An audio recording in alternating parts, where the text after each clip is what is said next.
हरे कृष्ण। प्रत्येक मनुष्य इस भौतिक संसार में जन्म लेता है। गर्भावस्था के दौरान वह परम भगवान श्री विष्णु के दर्शन करता है और उन्हें वचन देता है कि जब मैं इस गर्भ से बाहर आऊंगा तो मैं अनन्य भाव से आपकी भक्ति, सेवा और पूजन करूंगा।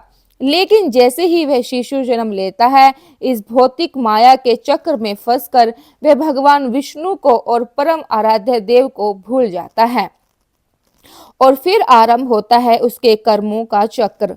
अच्छे कर्मों के लिए पुण्य फल और बुरे कर्मों के लिए पाप फल। जिसके भाग्य में जितने अच्छे कर्म हैं और जितने बुरे कर्म हैं, उसी के अनुसार उसे अगला गंतव्य प्राप्त होता है।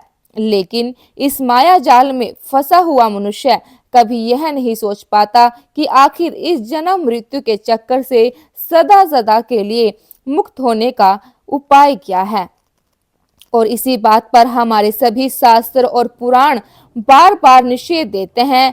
परम भगवान श्री कृष्ण की भक्ति, सेवा, किसी भी प्रकार की भौतिक इच्छाओं से विरक्त और उनके साथ साथ पूर्ण रूप से परम भगवान के प्रति शरणागति, यही वह उपाय है जिसके माध्यम से जीवात्मा जन्म मृत्यु के बार बार चक्कर से बच सकता है।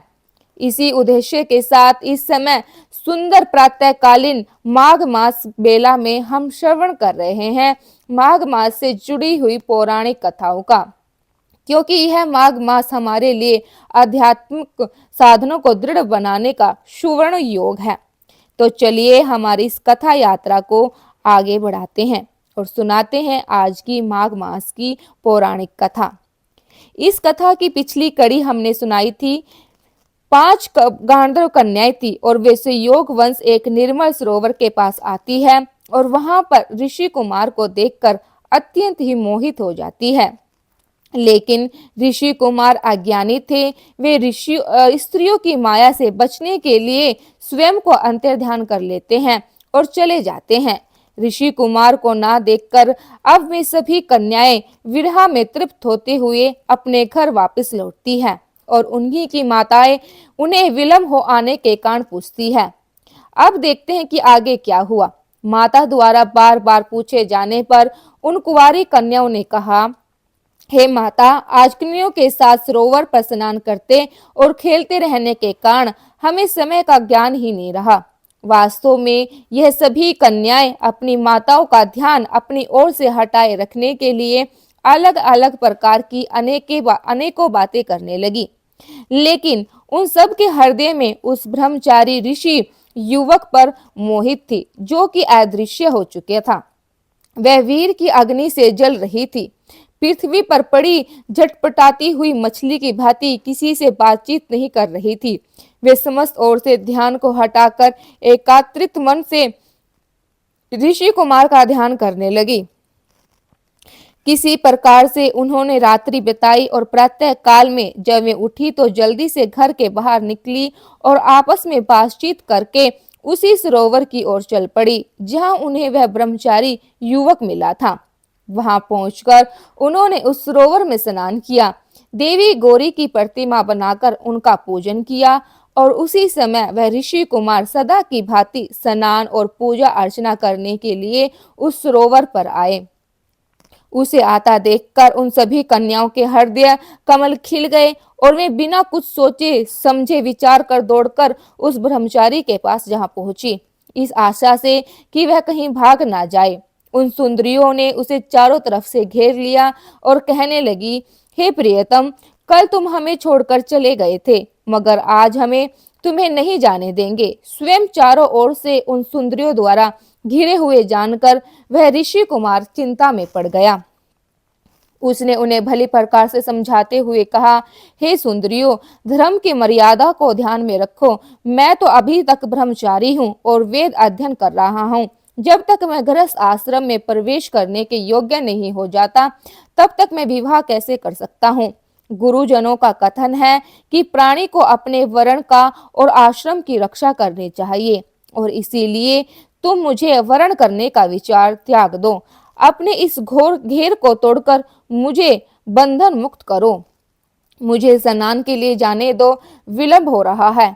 अब इधर ये सारी गांधर्व कन्याएं कामसक्त हो रही थी। उस ऋषि पुत्र की ऐसी अमृत वाणी सुनकर वह और अधिक आकर्षित होने लगी, आधीर हो गई और कहने लगी, काम रूपी विद्वानों का कथन है कि धर्म से अर्थ से काम और काम से धर्म का उदय होता है। तुम्हारे संचित धर्म के कारण ही अब काम तुम्हारे सम्मुख उपस्थित हुआ है, अतः तुम उसको भोग करो। यही तो स्वर्ग की भूमि है। यह दिव्य भोगों की कोई कमी नहीं है। उचित है कि आप हमें निराश ना करें, हमारे हृदय को शांति पहुंचाए। इन कन्याओं की बात सुनकर ऋषि कुमार ने गंभीर वाणी में कहा, हे देवियों, तुम्हारा कथन न्याय संगत है, लेकिन आप मेरी बात नहीं समझ रही हैं। मुझे अपना ब्रह्मचार्य व्रत समाप्त करने के लिए गुरु की आज्ञा लेना अनिवार्य है। यह सुनकर उन कन्याओं ने काम से विफल होकर कहा, अरे तुम महान मूर्ख हो। शास्त्रों का कहना है कि बुद्धिमान व्यक्ति वही है जो सहज प्राप्त होने वाली दिव्य औषधियों, ब्रह्म रसायनों, सिद्धि निधियों, रसों, कलाओं, सुंदर स्त्रियों, मित्र और धर्म सिद्धि को नहीं त्यागता। यदि यह वस्तुएं अन्यास ही प्राप्त हो जाए तो उसे किंचित भी आलस्य किए बिना भोगना चाहिए। जैसे जिसे हम जैसी सुंदरियां प्राप्त होती है, वह बड़ा ही भाग्यशाली होता है। हमारी सुंदरता को देखो, हमारे कुल आदि को समझो। देव की गति ही है कि हम तुम जैसे तपस्वी कुमार पर आसक्त हुए हैं। अब तुम्हारा कल्याण उसी में है कि हमारे साथ गांधर्व विवाह करो और हमें स्वीकार करो, अन्यथा हम इसी वन में निराश होकर अपने प्राण त्याग देंगे।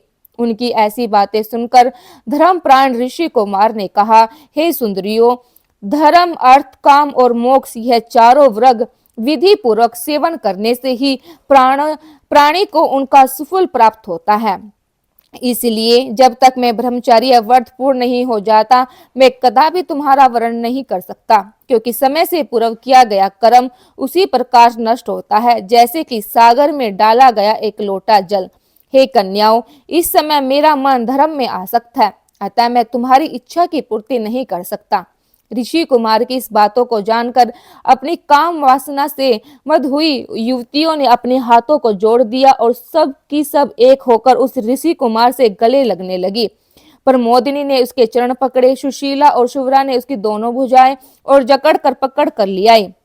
सुतारा उसी वृक्ष से चिपट गई और चंद्रिका उसके मुख को स्पर्श करने लगी। इस प्रकार कामासक्त उन गांधर्व कन्याओं से उत्तेजित हो करने पर वह ऋषि कुमार अपने धर्म की रक्षा करने में सफल रहा। अब उसके प्रचंड क्रोध आने लगा और जब क्रोध होकर उस ऋषि कुमार ने उन गांधर्व कन्या को श्राप देते हुए कहा, हे कामसखियों, तुमने पिशाचिनियों की भांति मुझे घेरा हुआ है, इसलिए मैं तुम्हें श्राप देता हूँ। जाओ, तुम पिशाच योनि बन जाओ, पिशाच योनि में चले जाओ और उसी का स्वरूप ग्रहण करो।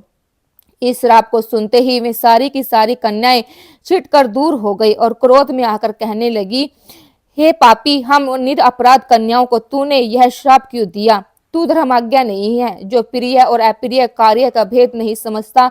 सब जानते हैं कि प्रेम पात्र भक्त और मित्रों के साथ द्रोह करने वाले को कोई सुख नहीं मिलता।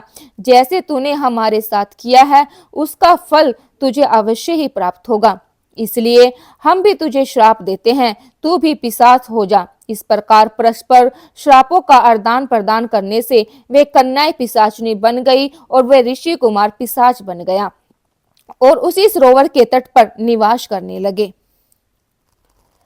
उसके बाद इन कन्याओं का और ऋषि कुमार का क्या हुआ, वह हम जानेंगे हमारी इसी माघ मास की कथा श्रृंखला की अगली कड़ी में।